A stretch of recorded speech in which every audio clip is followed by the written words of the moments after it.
नमस्कार दोस्तों, कैसे हैं आप सब। उम्मीद करती हूँ आप सब अपने अपने घरों में बहुत अच्छे से होंगे और मैं भगवान से प्रार्थना भी करती हूँ कि आप सब स्वस्थ रहें, मस्त रहें और हंसते मुस्कुराते रहें। तो आज हम बात करेंगे पानी के बारे में कि वाटर हमारे लिए कितना इम्पॉर्टेंट है और किन किन तरीक़ों से वो हमारी लाइफ में असर डालता है।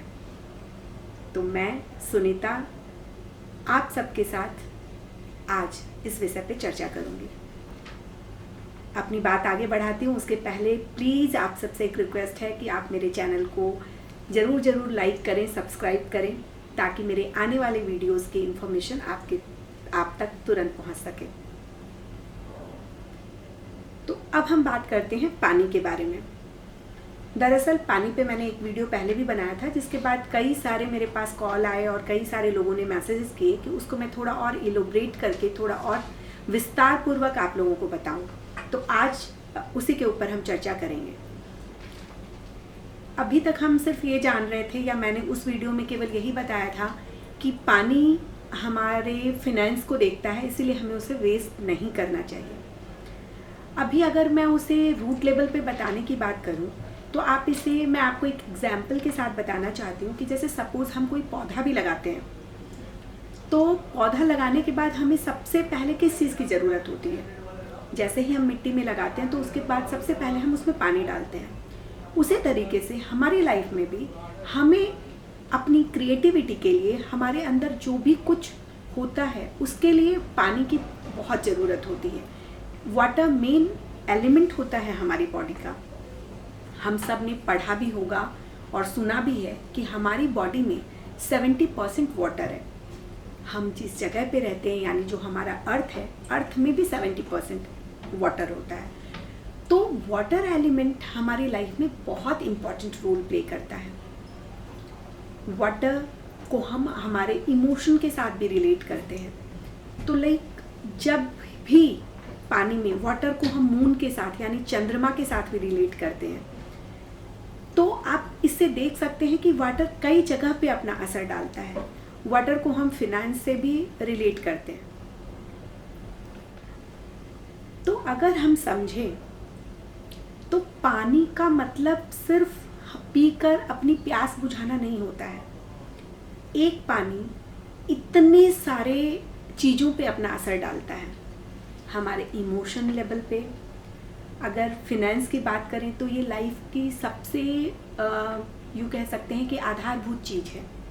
तो फिनेंस पे भी प्रॉब्लम उसके कारण आ सकती है। इसीलिए मैंने बताया था उसमें सिंपल वे में कि पानी को कम से कम वेस्ट करना चाहिए, क्योंकि जब हमारी लाइफ से पानी बहता है, हम उसे बर्बाद करते हैं, तो हम कई चीज़ों के एक तरह से दोषी बन जाते हैं, हमारे नेचर के, प्रकृति के, कि उन्होंने जो एक चीज़ दी है उसे हम बर्बाद कर रहे हैं, वेस्ट कर रहे हैं। और साथ ही साथ उससे जुड़ा हुआ हमारा फाइनेंस हो गया।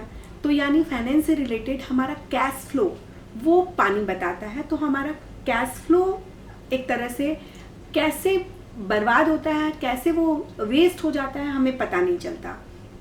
इसके साथ साथ इमोशनल लेवल पे, मतलब हमारे थॉट्स में आप देखेंगे कि थोड़ी मूड स्विंग वाली प्रॉब्लम बढ़ जाती है अगर हम पानी, या फिर अगर मून के साथ हमें काम करना है, क्योंकि लाइफ के जो सबसे मेजर प्लैनेट होते हैं जो हमें सबसे ज़्यादा इम्पैक्ट डालते हैं, उनमें से मून एक है, चंद्रमा।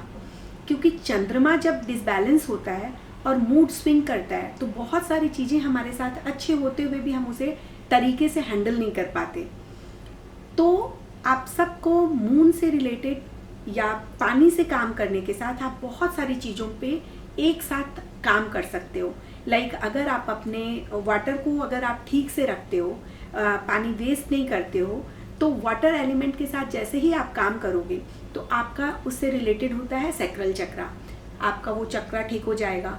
चूँकि वाटर जो है यानी पानी कहीं ना कहीं हमारे कैश फ्लो को भी दर्शाता है, फाइनेंस से भी रिलेटेड है, तो इसका असर कुछ ना कुछ हमारे रूट चक्रा पे भी पड़ता है। तो उसमें भी कुछ इम्प्रूवमेंट आता है अगर आप वाटर एलिमेंट को बैलेंस करते हो। अगर हम घर में देखते हैं तो घर में जो हमारा वाटर एलिमेंट होता है वो नॉर्थ एरिया होता है। तो नॉर्थ का जोन किस चीज़ के लिए होता है? अपॉर्चुनिटीज़ के लिए होता है। तो वहाँ पर भी हमें प्रॉब्लम आती है अगर हम पानी का सही तरीके से इस्तेमाल नहीं करते हैं तो अब आपको बहुत सारे एस्पेक्ट क्लियर हो गए होंगे, क्योंकि एक वीडियो में पॉसिबल नहीं है कि मैं हर तरीके से आपको एक्सप्लेन कर पाऊँ, बट फिर भी मैंने कोशिश की है कि मैं आपको हर एंगल से चीज़ें दिखा पाऊँ, कि वास्तु के एंगल से भी, अगर हम अपने ग्रिड के हिसाब से, अगर हम, क्योंकि मैं एक न्यूमरोलॉजिस्ट हूँ तो मैं न्यूमरो चार्ट की बात करूँगी, तो अगर हम अपने ग्रिड में भी देखें तो वाटर एलिमेंट कौन सा होता है हमारा 1 नंबर, यानी सूर्य, नॉर्थ जोन पे सूर्य आता है, तो कहीं ना कहीं ये हमारे नेम और फेम को भी थोड़ा, अगर गड़बड़ है तो उसके ऊपर भी थोड़ा असर आएगा। तो इसीलिए एक चीज़ अगर हमारी डिसबैलेंस होती है तो ये लाइफ में बहुत सारे तरीके से हमारे ऊपर असर दिखाती है। इसीलिए आप सबसे मेरा हम्बल रिक्वेस्ट है कि आप सब प्लीज़ प्लीज़ प्लीज़ पानी बिल्कुल ना वेस्ट करें और प्रकृति का साथ दें। ज़्यादा से ज़्यादा पानी पिएं। पानी पीना वेस्टेज नहीं होता, लेकिन बहुत लोगों के साथ ये प्रॉब्लम देखी जाती है। फ्लाइट में जा रहे हैं या हम शादी वादी में जाते हैं तो आजकल सब जगह पानी के एक बॉटल देने का सिस्टम आ गया है, तो हम उसमें से आधा पीते हैं और आधा छोड़ देते हैं। ये कभी नहीं करना चाहिए। या तो आप पूरा पीजिए या फिर अपने साथ उस बॉटल को कैरी कीजिए, उसे वेस्ट छोड़कर नहीं जाइए। कहीं ना कहीं आप अपने लक को खराब कर रहे हो। तो पानी का बिल्कुल ध्यान रखें। और सिर्फ पीने वाले पानी की ही बात नहीं होती, बहुत लोगों को आदत होती है कि नहाते टाइम बहुत वेस्ट कर रहे हैं पानी, या फिर घर की साफ सफाई में, क्योंकि हम उनका मल्टीपल यूज़ कर सकते हैं। अगर एक सिंपल लोगों के घर में आरओ लगा हुआ होता है तो देखते हैं हम कि एक वेस्ट वाटर की पाइप रहती है। अगर आप उस पानी को जमा करते हो और उसे बाहर लाइक क्लीनिंग के लिए या कहीं उनमें यूज़ कर लेते हो, मिट्टी में डाल देते हो, तो एटलीस्ट वो कम से कम अंदर जा रहा है। लेकिन सिंपल अगर वेस्ट हो रहा है तो ये चीज़ भी सही नहीं होती है। तो आप सब इन सब के ऊपर ध्यान दें। मैं अगला वीडियो लेकर फिर आऊँगी और एक बार फिर से आपको कह दूँ कि आप हमारा चैनल ज़रूर सब्सक्राइब करें। Thank you.